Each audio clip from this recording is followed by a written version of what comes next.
Well, good afternoon. Welcome to the well.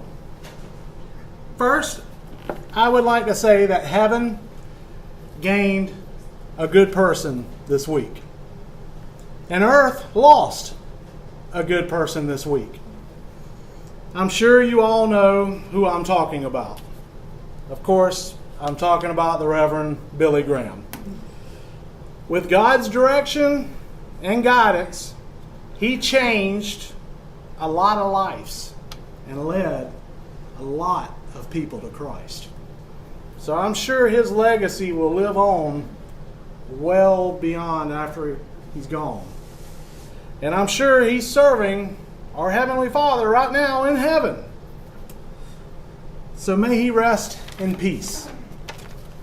Now for today's message. My wife and I, we like to spend Sunday mornings snuggling in bed watching our favorite TV show in the mornings. That's one of the reasons why I like to do the evening service, because I like sleeping in just as much as anybody else. On our TV show that we like to watch, it's called Sunday Morning. I don't know if any of you guys have seen it before, but it comes on, I think it's ABC every Sunday morning. It has different stories all the time. I mean, you never know what type of story you're going to get. It has commentary on art. It has commentary on food. Commentary on popular events that's going on in our country right now.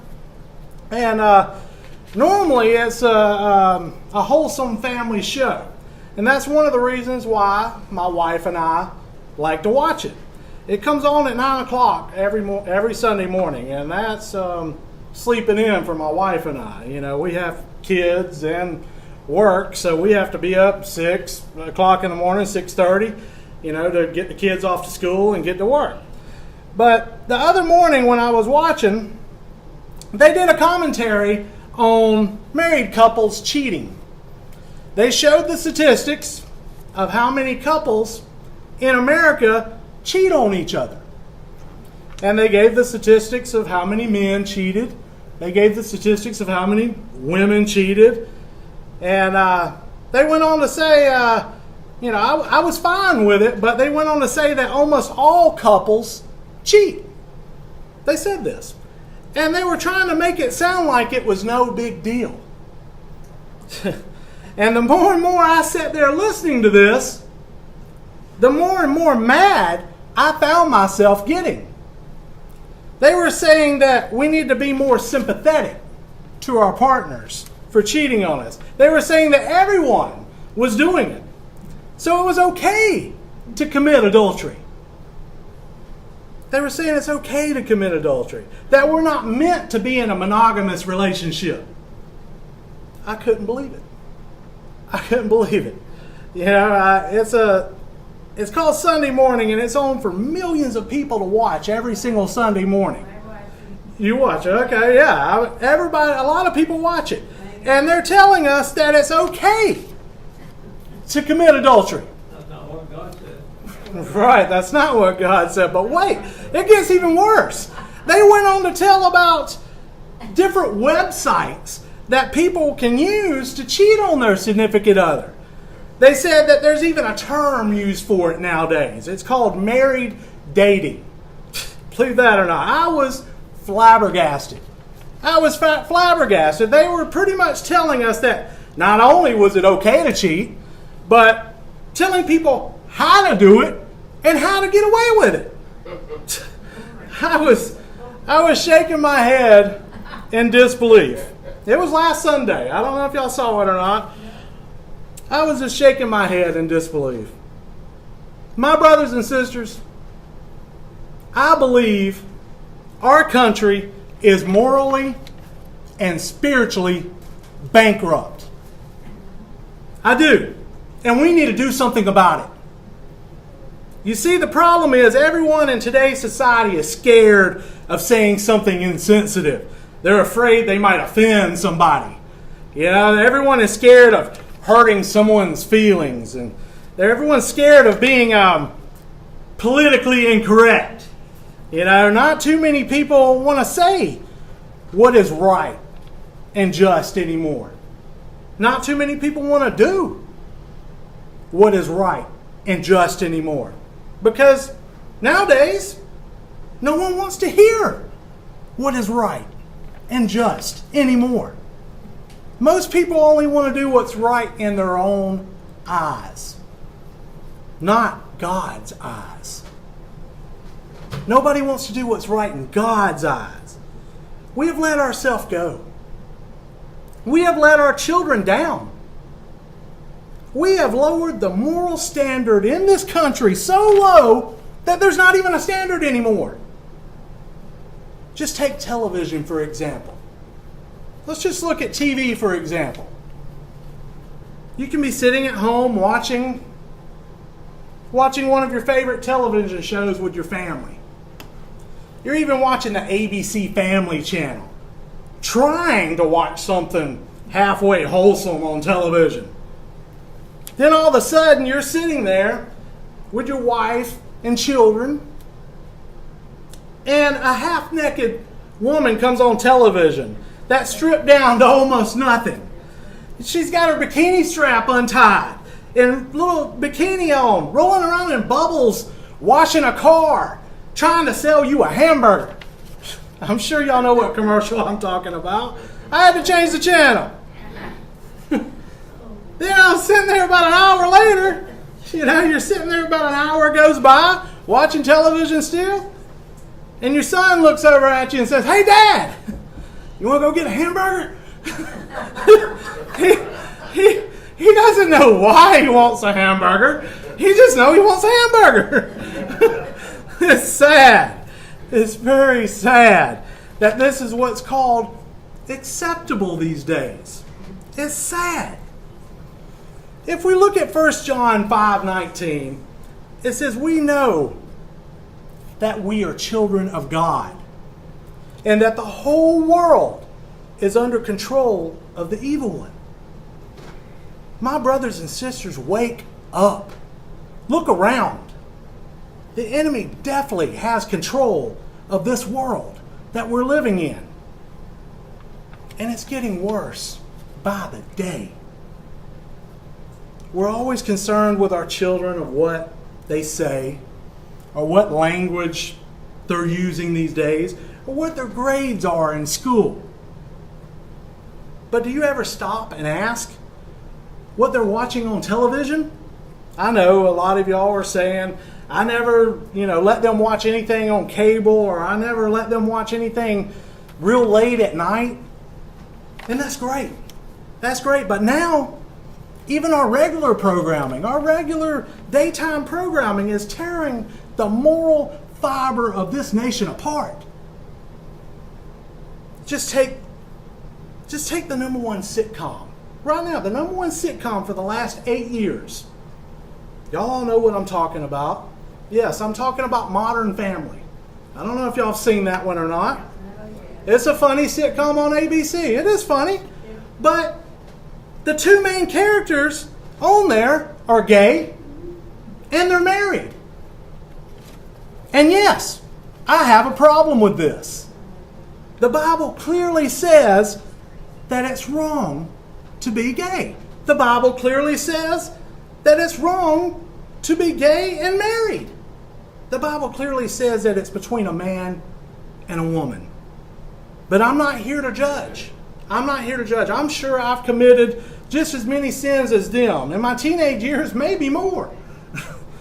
But what really gets me mad about this show is that they're trying to make it seem normal. They're trying to make it seem normal to be gay. They're trying to make it seem to be normal to be gay and married. They're trying to make it seem normal to commit adultery. It is not normal. It's not normal. I don't care how much today's society tries to make it this way. It's not normal. It wasn't normal 2,000 years ago, and it's not normal today. It is still a sin. Judges 21:25 says, "In those days, Israel had no king. Everyone did what they saw fit." It says everyone did what they saw fit.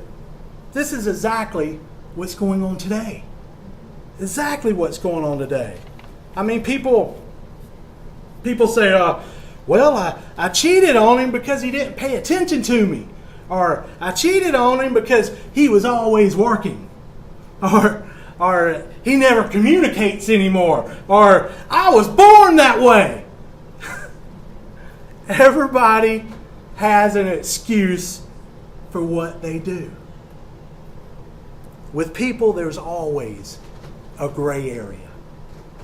But with God, there's never a gray area.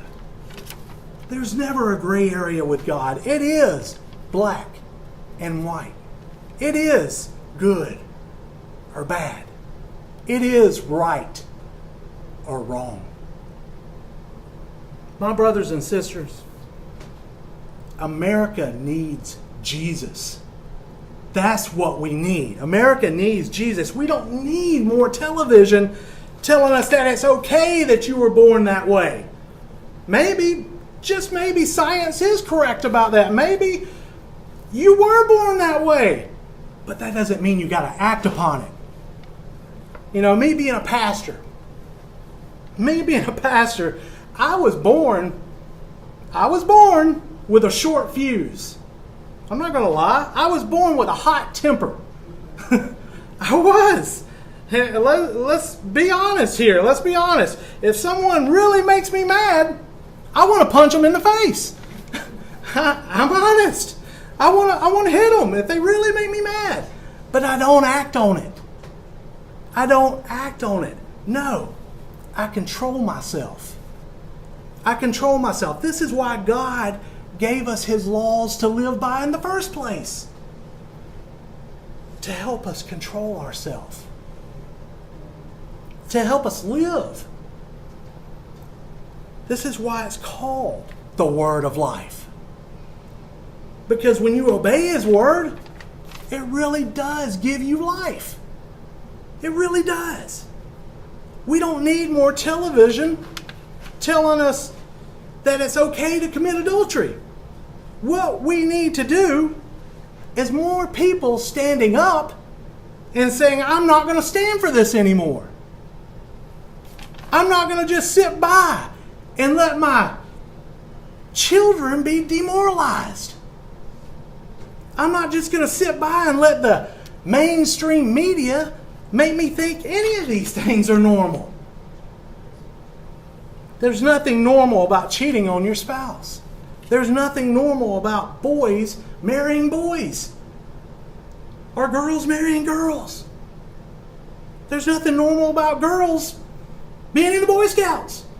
There's nothing normal about my children having to practice an active shooter drill in their school. It's not normal. There's nothing normal about almost complete nudity on regular scheduled programming.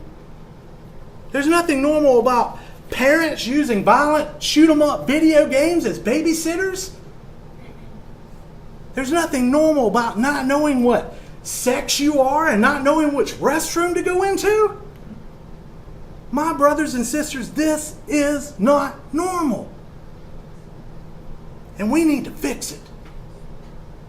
We need to fix it. The bad news is, you're the problem. The good news is, you're also the solution. It's time we do something. It's time we take our country back. It is time we start building God's kingdom instead of tearing it down. God love you, and God bless you. Amen. And just remember, if you would like a copy of this one or any of our other ones, you can log on to YouTube, Facebook, just type in The Well Church, Savannah, Georgia, and you can get this message or any of our previous ones. And if you have any prayer requests or questions, I'm sure I'm going to get a lot of emails about this sermon. If you have any questions, email them to me at thewellwithross@gmail.com. Thank you for joining us for today's message, and we look forward to seeing you next Sunday. Amen.